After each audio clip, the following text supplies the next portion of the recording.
In distant past, I'd like to draw mechanical walking houses in Victorian and slightly medieval style, and actually thought it's such a strange and original idea.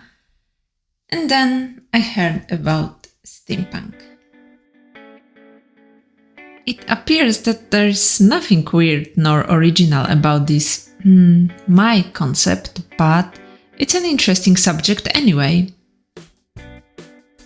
The real trick is to make the machinery look feasible without dwelling into the construction too much.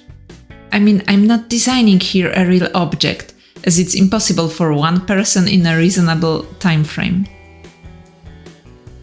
But we don't want our house to look like a standard 19th century house with a randomly stuck on cogwheels. To make it simple, the house will be 1.5-story house, which means one level plus an attic. It looks as if it was desperately trying to keep the balance at the moment, just to make the scene more dynamic. There are some certain elements that make a building look steampunk. Number 1. Historical shape, or at least not modern shape. Number 2. Power source, like a giant stove. Number 3. Mechanical limbs. In this case, strange legs created for moving in a difficult terrain. Number 4. Other elements looking movable, like a raised roof window or extendable stairs.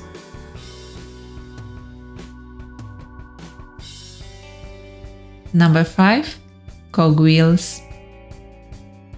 Mostly for composition's sake, I'll add some mechanical element here, like an extendable balcony.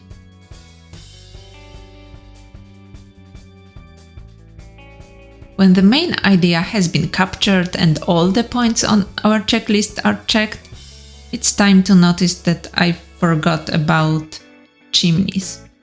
Long, crooked and made of metal. Now, when the main idea is captured and all the points on our checklist are checked, it's time for so-called decorative elements. You know, doors, windows and other things you use for decorating houses. Personally, I really like kind of Prussian walls motifs in this type of drawings. It's both medieval and Victorian. Don't ask me how these pistons work, I'm not an engineer. Well, technically I am, but the goblin who built this house knows much more about this subject than I do. As long as I still remember what I wanted to draw here and which lines should remain and which should just be erased, I'll mark the right lines with ink.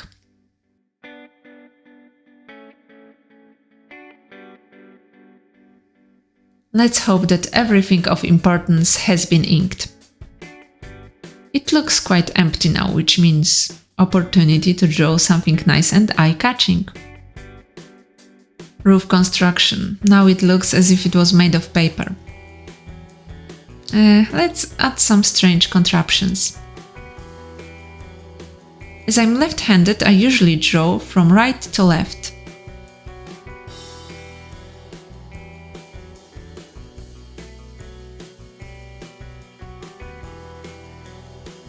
The thinner pen the better at this stage, as there are still plenty of question marks, and you know you won't get rid of ink.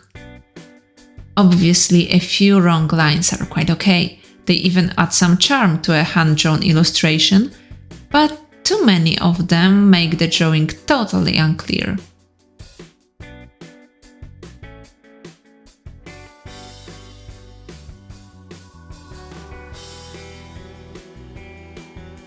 What's nice with steampunk style is that we can add plenty of details even if we don't want to draw any decorative elements. There can be plenty of screws, smaller pieces of tin plates connected to each other. The metal itself can be scratched here and there.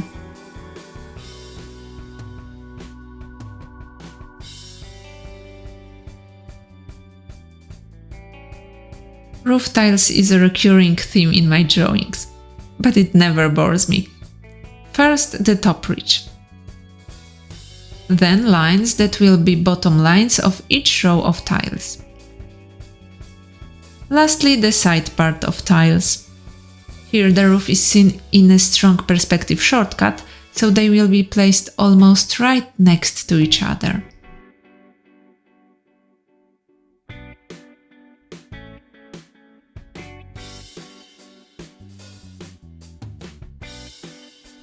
This little roof will be made of metal plates. We haven't discussed materials typical for steampunk, but they are basically wood and metal.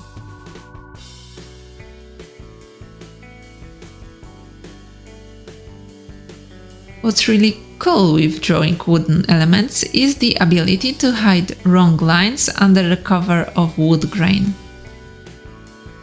I usually show that wooden elements protrude slightly from walls by drawing strong lines on the shadowed side of these beams or poles. Door needs some details like frame and boards. Clear grains of wood and knots will help to realize that it's wood and not hair or something. As you see, I made some hard work with wooden elements and roof tiles. Now it's time for cogwheels. The more sophisticated and complicated mechanism, the harder it is to say that it actually makes no sense. At least that's what I'm hoping for while adding all these gears and screws. Just remember that using cogwheels makes sense only if cogs gears with cogs of another cogwheel or a conveyor belt.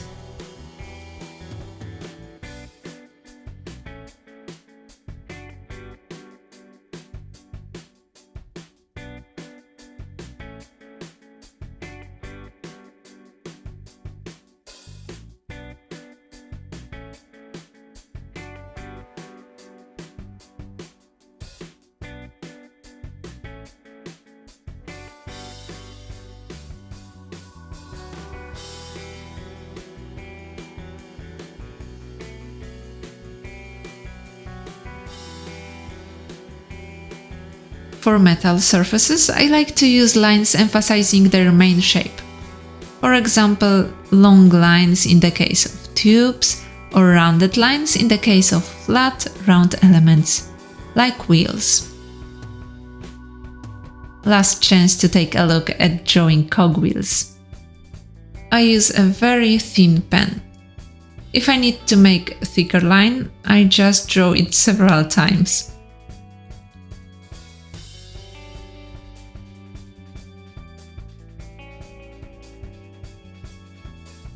Steampunk doesn't like large flat spaces.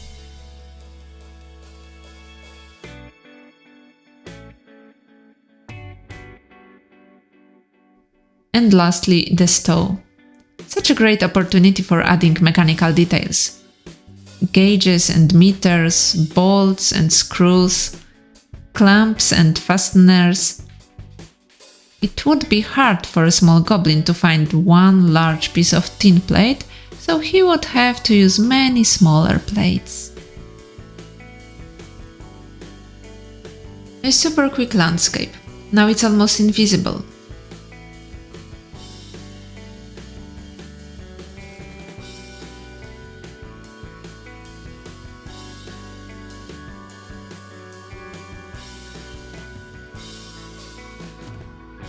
There are two main types of shadows, own and casted shadow.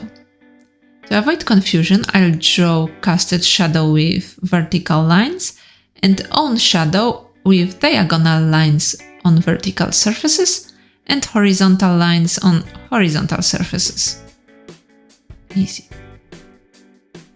This kind of consequent shading helps understand at once how different surfaces and elements are placed in relation to each other. Now it's finished. Until the next video.